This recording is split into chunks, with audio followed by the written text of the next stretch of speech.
much. We might have a few stragglers come in, but we thought we'd get started right at noon.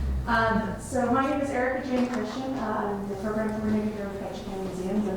And this is a very nice way to round out our museum midday season with this celebration of Historic Preservation Month. So we're going to be celebrating all month long and sharing more about the Pioneer Hall all throughout the month. So we're really excited about that. But we're especially excited for our three presenters here today to tell us a little bit more about the journey so far and the journey yet to come, and how we can all really advocate for historic properties, and specifically for the Pioneer Hall. So I will hand things off to our three presenters and let them introduce themselves. So thank you all again for joining us here today for this last museum midday of the season. Well, thank you, Erica, for that wonderful introduction. I hope we're worthy of your praise here. But I'm Michele Zerbetz Scott. I'm with Pioneers of Alaska, Women's Igloo number 7. I'm the treasurer, and have seemed to somehow or other have ended up taking some kind of a lead role in the efforts to do the preservation and restoration of the hall, doing grant writing and various things like that. And I'm Amanda Welsh. I fill the architect seat on the Ketchikan Historic Commission, and I'm also a local architect, and I'm a historic architect. So I'm involved in the project from a number of different angles. Mike Cruz, Pioneers of Alaska, Igloo 16. I'm just here to support the ladies. And you will do it very well, I'm sure. But you should also mention he is treasurer for the men's group. So we've got the money people here, I guess. That's the way we look at it. So, happy Historic Preservation Month to everybody. I'm going to talk just briefly a little bit about the history of the building.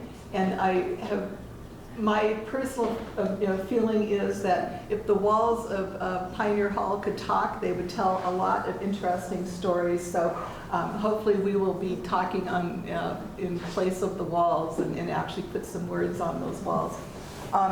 The building itself dates back to being built in 1899 to 1900 by Orlando W. Grant. Orlando was known in town as Six-Shooter Grant because he liked to wear pearl-handed revolvers. He actually served at one time as a marshal here in town. He was a real mover and shaker in terms of wanting to grow Ketchikan and improve the economy. Grant Street, of course, got its name from him. What is interesting, the question I have is, did he get the idea to build the Pioneer Hall with the idea of moving the customs operation from Mary Island, or was that plan already in the works? So was he a true entrepreneur, and if he built it, will they come type thing? So that's a real question I have in my mind about him. The customs house did indeed move from Mary Island to Ketchikan and was located at the time on a very prominent rock in town. It's one of the few buildings that was along the waterfront that was actually on bedrock, which I think has done a lot to help save it to this day. It was known because it could be seen from the water very prominently because of a very huge flag that flew from the front of the building. Customs operated in the building until 1907. There's a little bit of a gray area as to what went on in the building until Pioneers got it, but it did serve as a boarding house. It was called the Inside Inn Boarding House. The building was then acquired by the Arctic Brotherhood, which was another precursor to Pioneers of Alaska. There were a number of little fraternity-type organizations in the state, and Arctic Brotherhood was one of them, and they had the building. And then the Men's Pioneer Igloo 16 had been formed by that time. I believe they were in the Redmond. Am I correct on that, Mike? I think they were. I believe so. Yeah, they were meeting in the Redmond Hall, but they decided they needed their own space. And in 1922, they acquired Pioneer Hall for what then was the princely sum of $4,000 that was supported by the men's organization with their own personal loans. So with just kind of that brief introduction, I was going to turn it over to Mike because he's going to give us a little bit of background about Pioneers of Alaska as a statewide organization, and then some information about Igloo 16, which is the men's group here locally. Good afternoon. All pioneer organizations in Alaska, and there were 16 at one time, are tied in some fashion to the gold rush. 1893, Alaska Commercial Company had been operating, doing the fur trade in Alaska since the 1870s. They even had the contract with the federal government to harvest the fur seals on the Pribilof Islands. In 1897, this is when the photo was. The dates I'm giving you are the dates of publication. The earliest prospectors to the Yukon area were drawn north by a succession of discoveries starting in California in 1948, then near Vancouver in Canada, then the Cassiar, which was accessed via Fort Wrangell, then the Juneau Gold Belt, and a rumor of 1,000 other bonanzas. Perhaps there were 100 active prospectors in the Yukon River area in 1894 to 1895. Most worked for the Alaska Commercial Company and searched the creeks intermittently. Most were Americans. In 1896-97, with gold discoveries came large masses of men up the Chilkoot, Chilkat, and White Pass trails. At the start of the gold rush, men came without sufficient provisions. In the winter of 1896 especially, starvation was just around the corner in the camps. The Yukon Order of Pioneers was formed to bring order and protection to the area, to resolve claims and ownership disputes, and provide for the general welfare. Despite newspaper and political sensationalism, acts of violence were relatively rare. Miners' courts were held in the saloons, dance halls of 40 Mile, 60 Mile, and Dawson. The Yukon Order of Pioneers would hold court, plan to build a sidewalk outside the building, and schedule a celebration of a U.S. or Canadian holiday, often at the same get-together. There was at this time a conflict, at least on political terms, between the Canadian and British governments and the U.S. government about where the borderline was. And one of the political cartoons of the day was that the Canadians were ripping off the Americans because they were mining in American territory, and the Canadians claimed it was theirs. So of course the U.S. government, British government set off and established where the 141st parallel resided up in the Yukon territory, and it was in Canada for the most part until about 1899 when gold reserves were discovered on the Alaska side. At the same time, there arose, particularly in Daia and what would become Skagway, the confidence man or bunco man who was ripping off the miner, and once again that caused problems, and that would cause pioneer organizations to be established to establish law and order in those areas. And there was even political cartoonists in those days. This was published in the Washington, D.C. Times in 1898. And if you look at it, the style, who does it remind you of?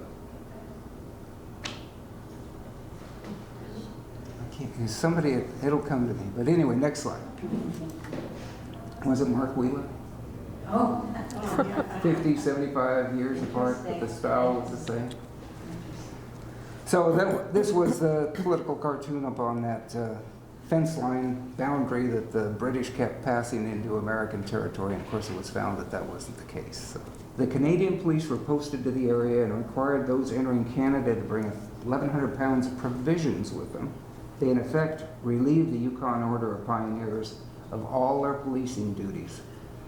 That order became a fraternal and benevolent group who still performs public service to this day. By 1897, the Yukon riverboats had delivered into the Klondike area pianos, bandits, bachelors, miners, dance hall girls, and whiskey. A mad rush of men went over the pass to the gold fields and started playing out the dramas that will be immortalized in the Spell of the Yukon and other poems by Robert W. Service. That is the official logo since 1894 of the Yukon Pioneers, Yukon Order of Pioneers. By 1898, the exploits of Smopey Smith and his gang were now known and rumored. Soapy had come to Skagway on the city of Seattle with that boat in 1897, set up his operations. His demise came after becoming both too arrogant and predictable. In 1898, on February 12th, the following was printed in the Skagway newspaper. Bad state of affairs. Holdups and petty larceny are being reported, and it is more probable that lynchings will occur unless the authorities act promptly. On that same City of Seattle, a year later, a group of both new and returning miners decided to form an organization to combat the lawlessness in Skagway and along the Chilkat Trail. The organization was named the Arctic Brotherhood. Upon the death of Soapy and the establishment of law and order, the group also became a benevolent group and spread throughout, but particularly in Southeast Alaska. This is from their website, and why they picked that particular picture, I don't know, but it is titled Ketchikan 1905, Camp Number 20, Arctic Brotherhood. We're not sure where they met or how they met, but they were. According to the Daily Alaska, Ketchikan has an Arctic Brotherhood camp. A camp of Arctic Brotherhood has been organized at Ketchikan. It was one of the results of the recent visit by Audrey Cheelander, Grand Recorder of that order, and at that place. The camp was instituted last Monday evening. It was 2 hours from the time the idea was suggested until 16 charter members had signed the membership rolls. A full set of officers had been installed. We can look at the group that signed that, and we can recognize the names of Shoup, Salsa, Williams, Lathrop, Smith Harris, Gosman, and Forrest J. Hunt. Officially designated as Camp Ketchikan Number 20. This is a scan of the Pathfinder, Volume 1, Number 1, November of 1919. It started off with a history of how the organization was created and what purposes it championed. Robert Service starts his story of Dan McGrew with, a bunch of the boys were whooping it up in the Malamute Saloon. But the Pathfinder starts its story with, the question was being discussed one evening in Joe Jordan's saloon in Nome when someone suggested that a new organization be established and fixing the date of eligibility at January 1st, 1901. The Nome group had asked for entry into the Yukon Order of Pioneers, been denied as that Canadian organization set 1894 or before as their requirement, and the miners at Nome had no desire to break up their members by complying with that earlier date. The Pioneers of Alaska was organized at Nome on the 20th day of February, 1907. By November of 1919, when the original Pathfinder was published, there were 17 igloos and 4 auxiliaries. Eligibility for membership requires that the applicant must have come to Alaska prior to January 1, 1901, and his interests must have been dominantly identified with Alaska since that time. Eligibility to the Women's Auxiliary requires that the applicant must be the wife, mother, son, or daughter of a pioneer, or must have come to Alaska prior to 1901. The purpose and object of the Pioneers of Alaska is to unite the old-timers of Alaska and by a permanent organization the names of all early settlers on its rolls, and to collect and preserve the incidents of Alaska's literature and history, and to promote the best interests of the territory. The Pathfinder was created and published by John W. Frame, who was for many years the grand historian of the Pioneers of Alaska. It was designated by the Pioneers of Alaska as its official publication and is still distributed to this day by the Grand Igloo.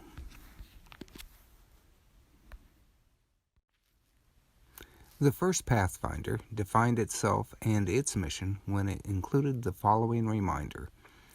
It is a reminder it should be the aim of all pioneers at home to keep the absent members of their igloo in correspondence, no difference where they are.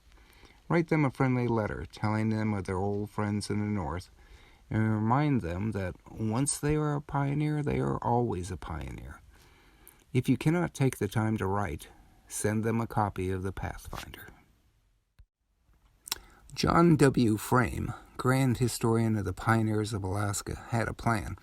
He recognized that the history of the old-time Alaskans was being lost every day, that no one was making a serious effort to document and publish the history of Alaska, that one of the principal goals of the pioneers of Alaska was to capture and preserve the Great Lands story.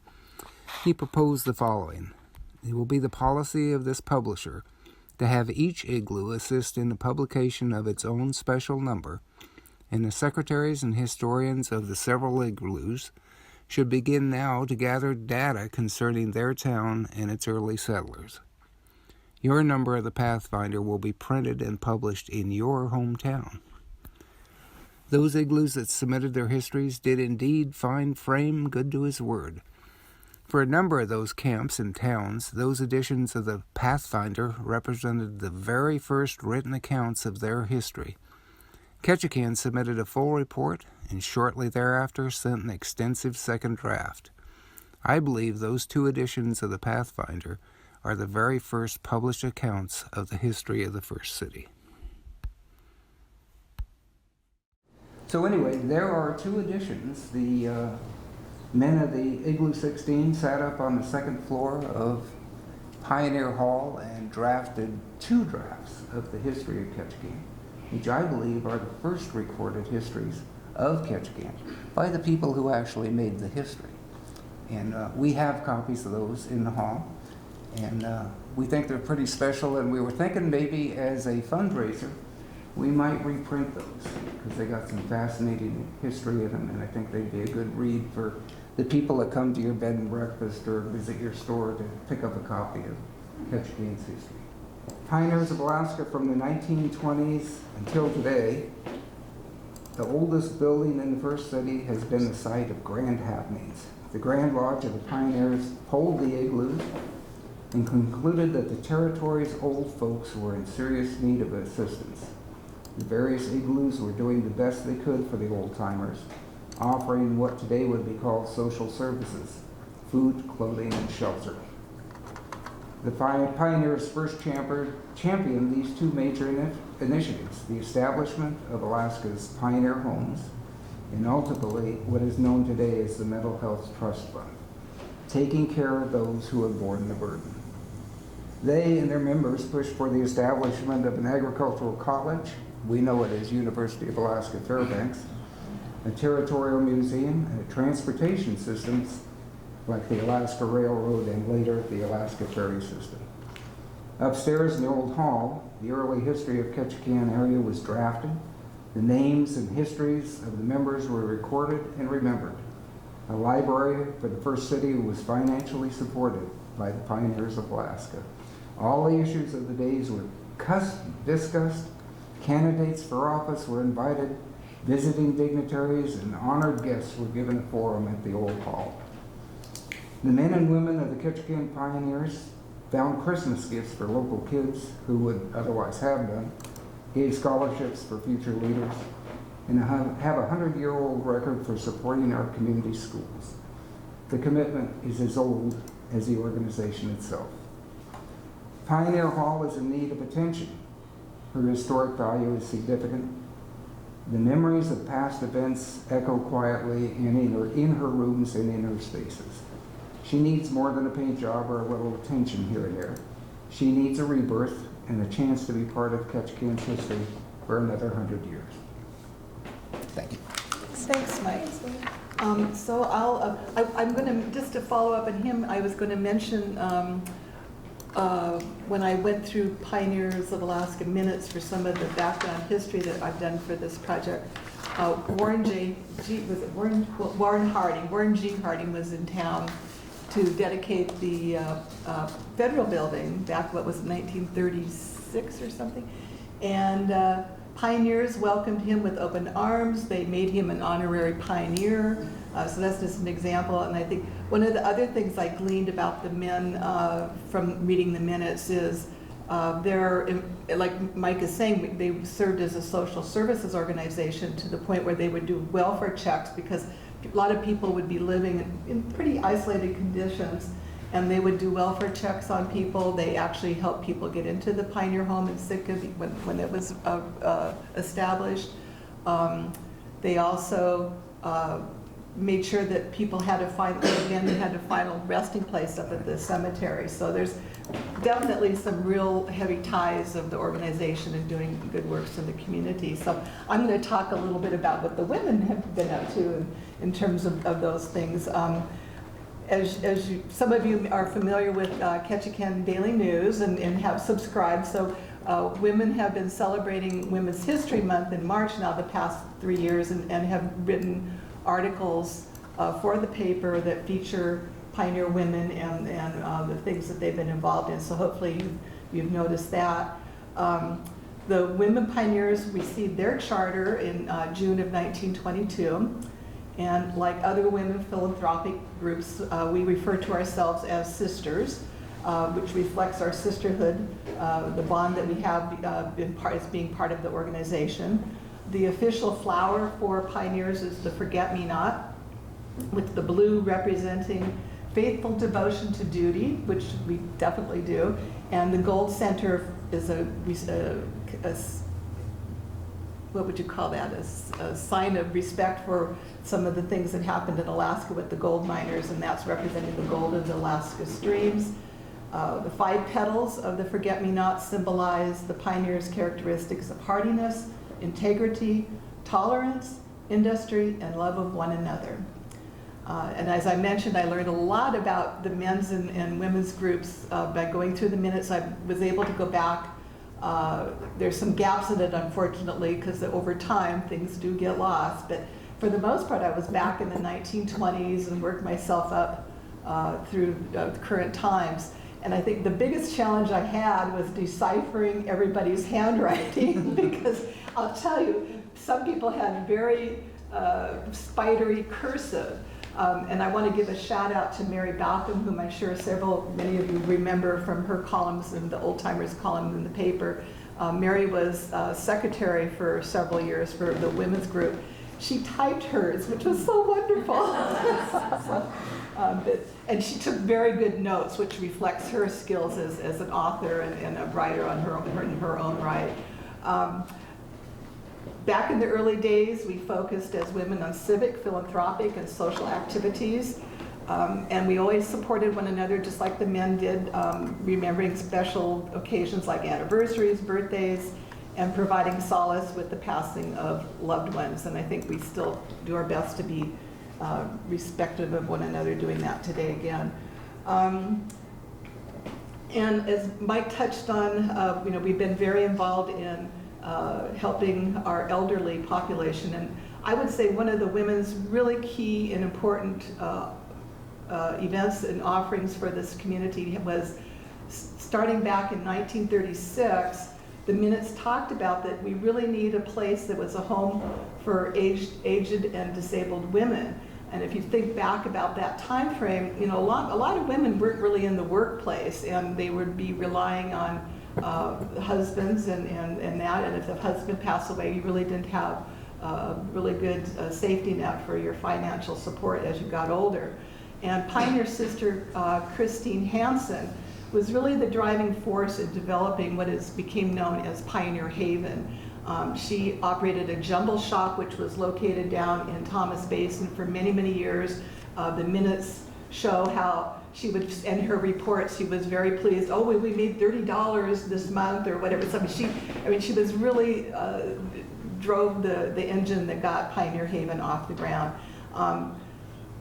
Pioneer Haven was located just north on North Tongass, just past the old garbage dump, across where Pioneer Heights is today.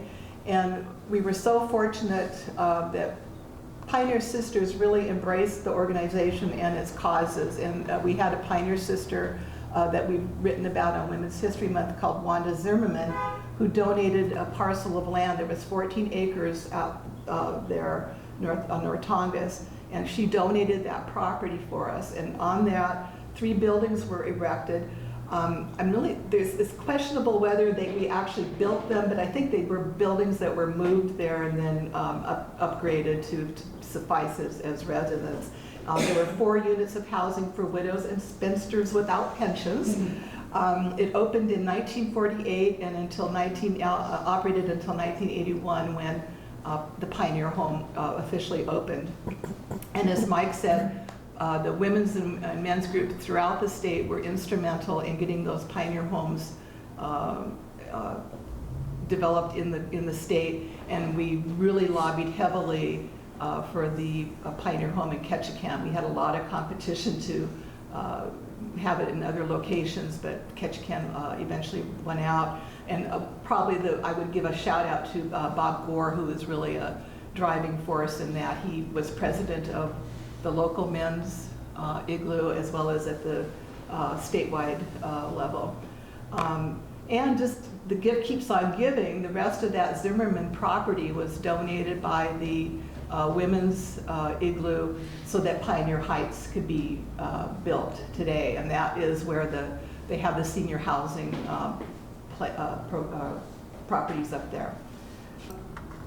In reading those women's minutes, I was really struck by how they were always fundraising for a good deed. I mean, I swear to God, they never missed an opportunity to go out there and raise money. And I actually had to start laughing on several occasions because I have to confess we're still doing that today.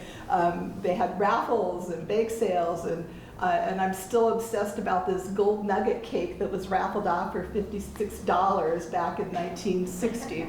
So I had to make it, and it was actually a pretty good cake. So, they had something called pound parties, which I never had. Thank God for Google, and there it was. It told me exactly what pound parties were, but they were quite popular at one time. You would bring a pound, literally a pound of food, like canned goods or something like that, and it was to help newlyweds get established, or in this case, we were helping people that needed that extra help with. It was an early food bank, basically, is what it was.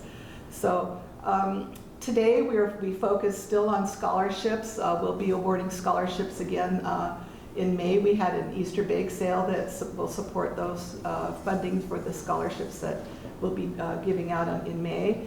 The Pioneer Home, from the outset of the Pioneer Home, the women have adopted the residents there, and every month faithfully since 1981 we have had birthday parties for the residents there.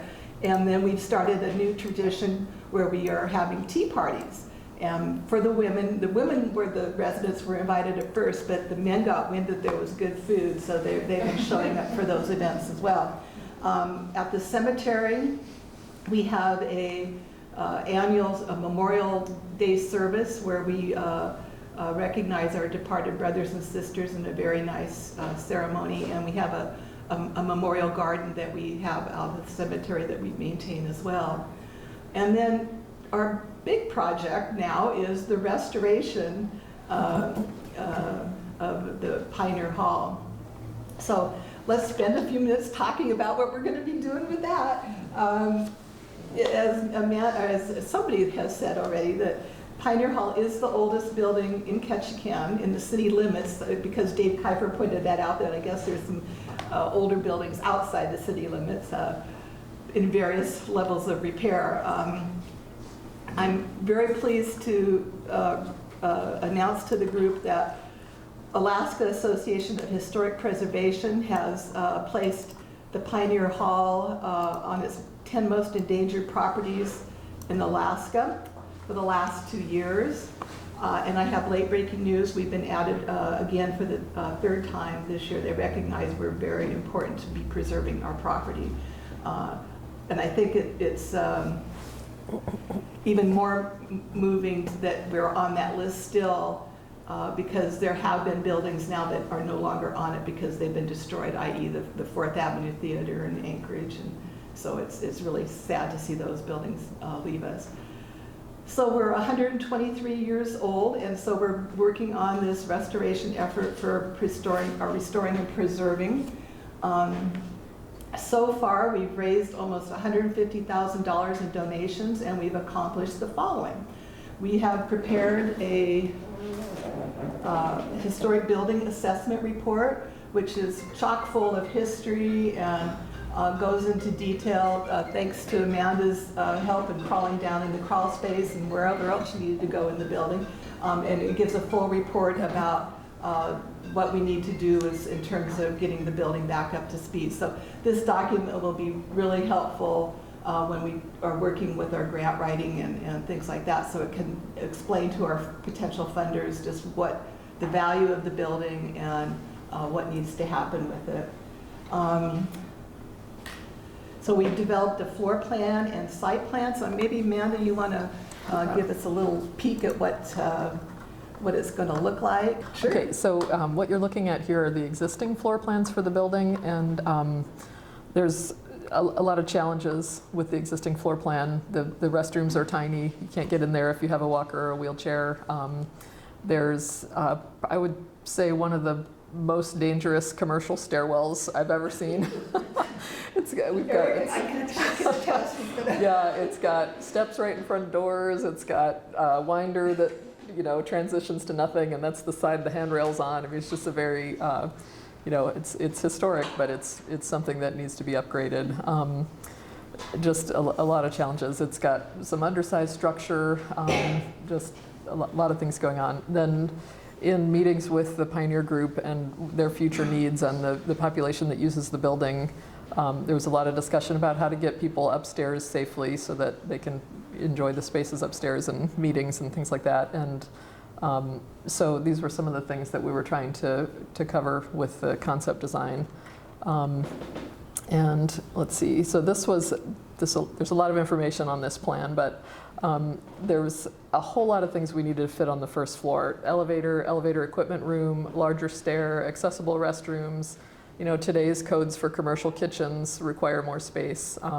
So it was a little bit of a jigsaw puzzle to get everything to fit into the plan. And then the Pioneers, there's an apartment on the second floor now, which is a source of income for the Pioneers, and they really wanted to keep that as an income source, and so we're incorporating that in the new plan.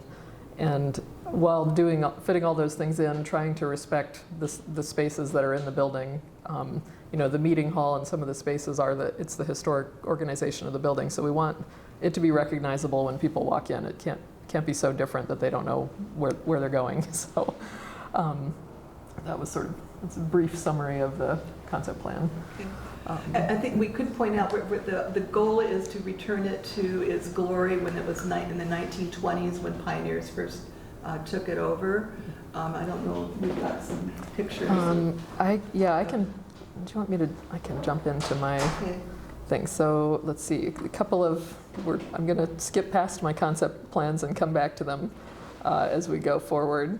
So Michele had already mentioned this historic building assessment. It's called a historic structures report, and if you're going to restore a historic building, this is a great first step. It provides sort of a broad overview of the building history, what's important about the building, what it retains, and then what you need to do with the building moving forward. So code issues, structural issues, it sort of identifies a big overview of next steps. So let's see.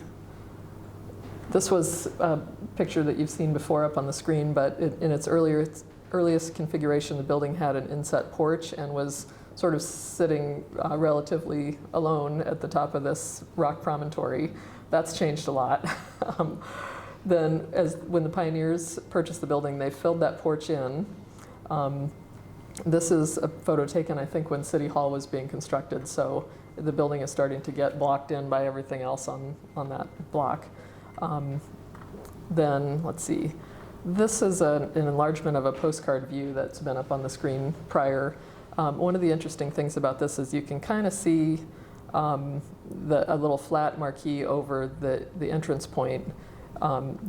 What's the main interest to the building now has been the historic entrance, at least since the 1920s. Doesn't look the same, but it's in the same location, which is interesting. And then, this is the current view. You can see it's really blocked in. It's hidden in the middle of the block. I call it the best kept secret in town. Yeah, it's kind of. Can't find it. Right. And then it had a 1950s remodel that added on this wing here with the stairwell and the stairwell door. And then at that time they shingled over the historic siding. So those are some of the exterior changes that have happened to the building over time. And then interior changes. This is a 1930 Christmas celebration, And you can see, it's all nicely decorated, but it's got hardwood floors. There's some really nice wainscot molding here. The wall finishes were paneling with muslin and wallpaper that got painted. So it's got fairly smooth wall finishes. And then, let's see, this is actually 1963, but sometime in the 1940s, I think it was, all of the wall finishes got covered with these new sort of fiberboard panels that were sort of all the rage. So that's what you see on the ceiling. And then get ready for this. Here comes the 1970s. There's the same wall. I don't want to, get down on the 1970s, but they definitely were not fans of historic trim. So sort of paneled over everything, put in drop ceilings, and this is pretty much the way the building still looks on the interior. So there's been really a lot of changes over the years. And hopefully we'll get back to our roots. I think right. That's the goal. So part of the historic structures report, these are a couple pages from the report. You start looking at what features are historic and what features define the historic character of the building. So, we're sort of looking at some of this really interesting trim detail. The building had a wide trim band and some really nice double hung windows that were there from the beginning. And then in the 1920s, they added more double hung windows, but they didn't have this center mullion. So we're sort of looking at these details really closely. These two pictures on the side, you can see some of the historic siding and a hatch above the kitchen wing. And then it's really hard to tell in this kind of messy corner here, but you can see some of it on the exterior underneath the current shingles. And then interior features, we're looking at, historic doors and trim. These two photos on the bottom are some closets on the first floor, and when you open those closets, you can see some of the historic wood floors, and then there's this paneling, and then this green paper is the muslin with wallpaper and paint on it that was the original finish. So there's still some clues left in there despite all the 70s paneling. So these two pages kind of show you sort of what a historic structures report is all about. Then when that was concluded, Michele she's just been a dynamo with grants. There was a Tier 1 Rasmussen grant that funded concept design, so taking the recommendations of the historic structures report and then and looking at the building needs and coming up with the plan that we came up with. And I also want to say the plan is really still a work in progress. We had a number of really great suggestions come up as we had to get the thing done for the grant deadline. So some things may still sort of change. There was some great ideas about the commercial kitchen, and some great ideas came up. So if you see something in here that you really think should be different, it's not over yet. So this, let's see, these were how we're anticipating the exterior elevations will end up looking. So we, going back to the historic siding, hopefully we'll find some of the historic trim details in place when we take off the siding. I know there's some historic windows that have had a lot of changes, but there's some still remaining. We're looking at going back to the awning that was over the main entrance. And then on this wing where the kitchen was, since 1920s is the historic period we're aiming at, we sort of have a lot of freedom with the 1950s wing, and which is nice to have in a building like this because we can use that to make up some deficiencies that things that we're looking to add. So one of the issues with the building is that it's so hemmed in, there's not really enough turning radius for somebody in a wheelchair to get up the present ramp and turn and get into the side of the building, and there's really no way to enlarge that. So in the new plan, we're looking at an accessible entrance on the visible end of the building, leaving the historic entrances where they are, but also adding this one that somebody can get into the door with. And then we have some freedom to add some windows and things that because this isn't the historic end of the building, we can kind of do something compatible, but that helps the interior of the building. So in this elevation, these three windows are at the top of the stairs and sort of a well lit upper landing, and then we're looking at, I'll go back to the other one, so just having sort of a boardwalk along the building and having the accessible ramp along one end so that the building is more, has a little bit more of a setting like it would have in the 1920s. But obviously we can't go back to the open surroundings and all of that. So then, let's see, I'm trying to think if there's anything else. Oh, as part of this process, I was working with Stephen Reeve, and his company on the design, and Historic Ketchikan was also a big part of getting some of the grant funding and participating in the design and all of that. So Steve was looking at sort of how to use the little postage stamp of property that the pioneers have on the main street end of the building, and how to make that sort of more welcoming, and maybe even sort of a little bit of a plaza or a shared communal sort of more of a picnic area, but still have it be useful for parking. Then we were also starting to think about the future of the neighborhood. Kathleen Light brought up a great idea about sort of the community arts district, because the Arts Council's there, First City Players is right next door here. You know, this building is, I think, going to be sort of a little beating heart of the community in the middle of the block, because it'll be available for, you know, community events and rentals, and this commercial kitchen is there to support the activities in the building. So there's sort of this vision of the wider neighborhood and what that can do for the community, and how these things can sort of have a symbiotic, you know, supporting relationship with other uses in that area. So Steve was looking at the Performing Arts Center. It eventually needs some sort of an accessible entrance to upper floors, so he was thinking about what could that be like. It's fun to do these plans because you can just, you know, willy-nilly wipe out parking spaces and not worry about them, but I know that there's a lot of negotiation that would have to happen with neighborhoods and the city and parking uses and all that. So this is a concept plan. And then the other thing that Steve was looking at, which was kind of fun, is how to make, you know, how to draw visitors and the public to the building, you know, from Front Street. And this was one idea that he came up with, of sort of having some interpretive signage and flower baskets and a sign or an arch over the entry to the stairs that go up to Pioneer Hall. So it was kind of a fun idea. So yeah, and that, I think that brought me back to the beginning. So just to add on the site plan, I think what's exciting to me is that Pioneer, you call it Pioneer Way or Pioneer Alley, it seems to go back and forth between the two, but I remember as a kid that natural pathway that you went from Main Street to Front Street, you used Pioneer Alley, and of course in my day the library was in the city office building, and you went in there and Mrs. Ginger would be there, and you would get your books and tootle on up the hill back home.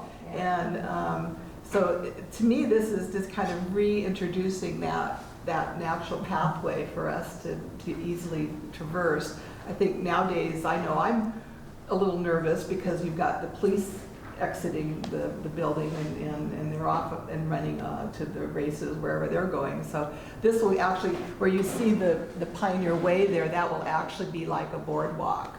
So you would actually have a delineated area to be walking, taking the shortcut there in the alley. So, and I think what we're hoping for kind of a little bit of a renovation work there too would be not only to have the pathway and have that beautiful, like the arch or whatever, but let's see if we can't get the flagpole back and maybe do some other little things like good lighting in that area and have the area nicely marked up. And there's been talk of maybe some murals on buildings, because there are some wonderful blank walls there that might lend itself well to some kind of mural drawing. So it's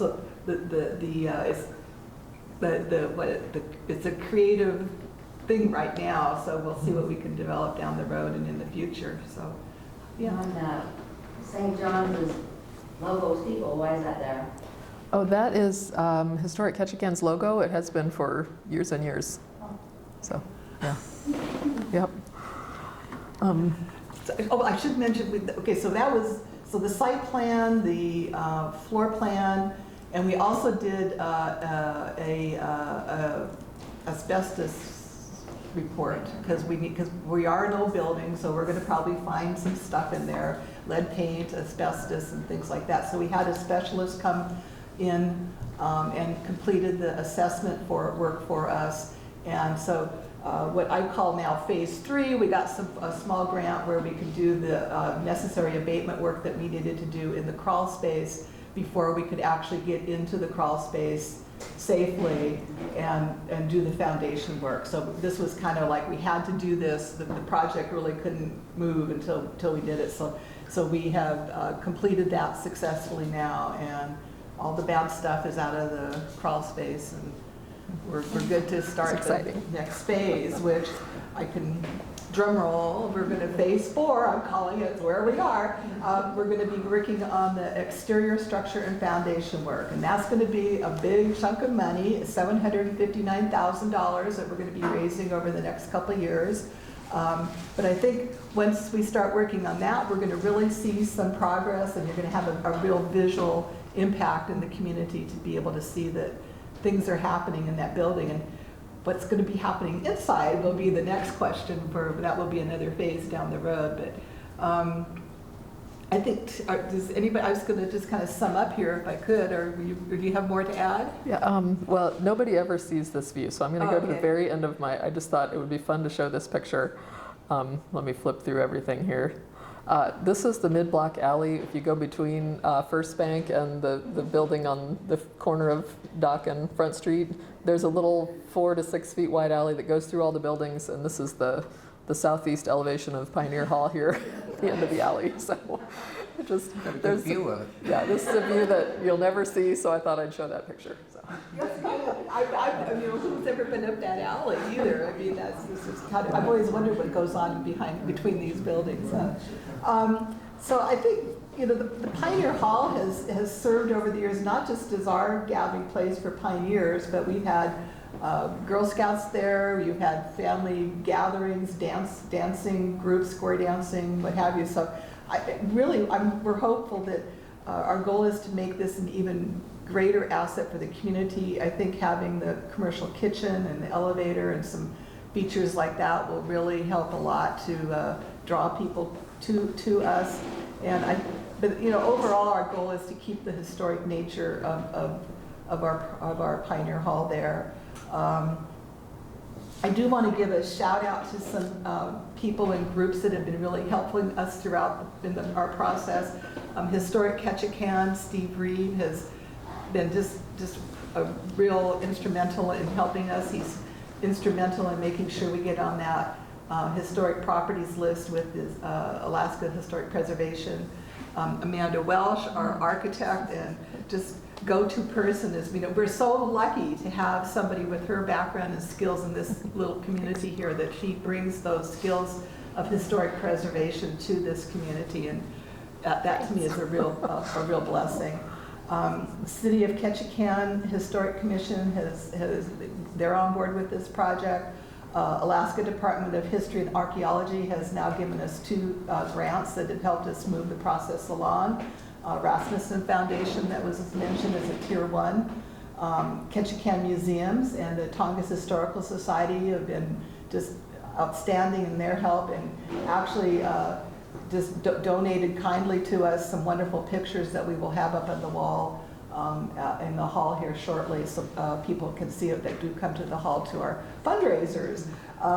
Grand Igloo Foundation at the statewide level has been helpful, and of course we've had the men and women pioneers in town here that have been helping out. And of course, our special thanks to everyone who shops at our fundraisers. The recent Easter sale that went spiffily. We've got the garage sale coming up here this month.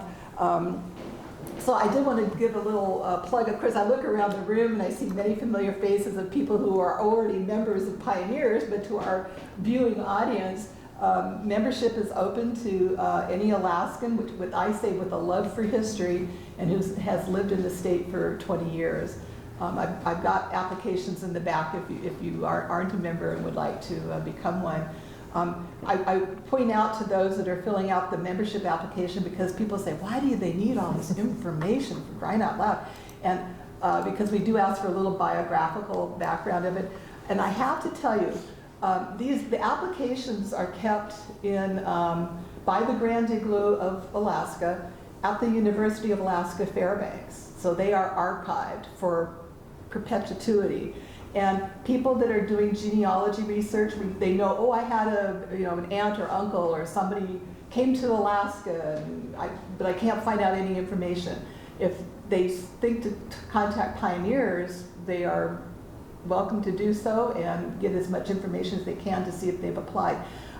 What happened to me, what was interesting in doing the Wanda Zimmerman story, her niece, or it might be a great niece probably based on the age, but had done extensive genealogy on the Zimmerman family, and she never had a picture of Wanda Zimmerman's husband or of her aunt or the Wanda at an early age, and we were able to connect her with that information. So it does provide a kind of a really nice connection to people's history in the past. We do have some events coming up for the restoration. We're really going to be starting, I think, we always take our summers off, but we'll be starting with real vigor in the fall on some of these things. We do have our annual garage sale, which will be May 20 and 21st of this month at the hall. So you can stop by and see for yourself what's in there. June 3rd, we're going to be hosting a 90th birthday party for our longtime Ketchikan resident and pioneer member, Frank Klepser. And Virginia will be hosting an open house at her home, and all his friends are welcome to stop by, and they have graciously offered this, instead of gifts, to Frank to make a donation for the hall, which I think is a very generous gift for us. In the fall, we hope to have an auction of some kind that will be asking the community to come and shop again. And we're launching a web page. I'm not quite sure the due date of that, but it's going to happen, and that will be a nice way just to keep up to date of what's happening with the project too, and keep us top of mind. So anybody have anything else to add? Questions? Well, yeah, we've got a couple of moments here for questions, if the audience has any questions for you all. All right. I have a question that's more, I guess more towards Amanda for restoration or historic preservation. Erica Jane's listened to me for like over a month now because I've been hooked on watching a show called Restoration Man on YouTube. But it's based in the UK, and they're renovating buildings that are often more industrial. But they have different grades. Like grade 1, you can't change anything. Grade 2, you can maybe change some of the facade, but not the windows or certain things like that. Do we have different kind of levels or stipulations as to how we can restore? No, I don't. We don't have the regulation and rules that I think they have in some of the European countries. So the building is on the National Register as part of the Downtown Historic District. So it's officially important, which is important for some of the grants that Michele's pursuing. And then there are the federal historic preservation standards that you're encouraged to meet, and some of the grants require that you meet those standards. So on a building like this, it's been changed so much, and so much has been lost that we're looking at what can we find when we start tearing into the building, and what can we replace. So that's what I was wondering when you were talking about kind of finding those nuggets of what makes it kind of historically significant, if that was just something we chose to do or something that we had to do. So. No, we did have to figure out what era we wanted to go back to, because the building was built before the pioneers bought it, and so we're sort of, there's some study and a choice to make of what time period you want to restore to, and I think the pioneers have had it so long and have been so instrumental in sort of community building that was a clear choice for the historic era of the building. So I could add. Oh, go ahead. Well, let me just add this little tidbit. With the State of Alaska, his History and Archaeology Department, one of the criteria that we have with the grants that I do prepare for groups like that is they want to know how are you going to live up to the standards of the Secretary, i.e. the Secretary of Interior, because that's on the federal level. They want to make sure that you're not going to just be ripping and tearing into it, but they want to basically see proof. I had to submit pictures of what we did in the crawl space for asbestos abatements, is to make sure that they were happy. So, yeah. I'm sorry. Do you know where any of the historical timbers came from to build that building? Was it just straight from a pulp mill, or was it from Mary Island? or? The building wasn't in Mary Island, just the customs operation was in Mary Island. So this building was built here on this site, which is kind of a common confusion about it. I don't know where the lumber came from. You know, I don't know when the mills were established here. There's a lot of Doug fir in there, so. Yeah, it probably. Came from down south. Yeah. A lot of the Gold Rush era buildings the lumber was shipped up. And it'll be interesting to see when we open the walls what we find, because that era of building is often built really slapdash and understructured, no headers over the windows, that kind of thing. So there'll be some surprises, I'm sure. Were you in the house? Hmm? Were you never into the walls? Skip was on the 70s family. It's all fur. Had to That be makes brought up sense. from down below. Yeah. Tell me about the crawl space. Mid-60s, I was under there. The light bill was just unbelievable. They had a homeless camp under there.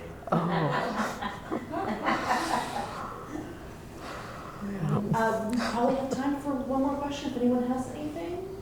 I just want to thank you for all the work and the wisdom to bring someone like Amanda on board, because then we're not going to be making all these mistakes anymore. I know from personal experience. Fantastic. Well, thank you to all three of our panelists here. Thank you. And we all know now that we need to come out to the open house and garage sale on what day of this month? May 20th to 21st. All right, so May 20th, 21st, hopefully everyone will want to go back out to the Pioneer Hall and see it in person and maybe contribute to this very worthy project. So thank you all so much for joining us, and we'll see you next season for the next season of Museum Middays.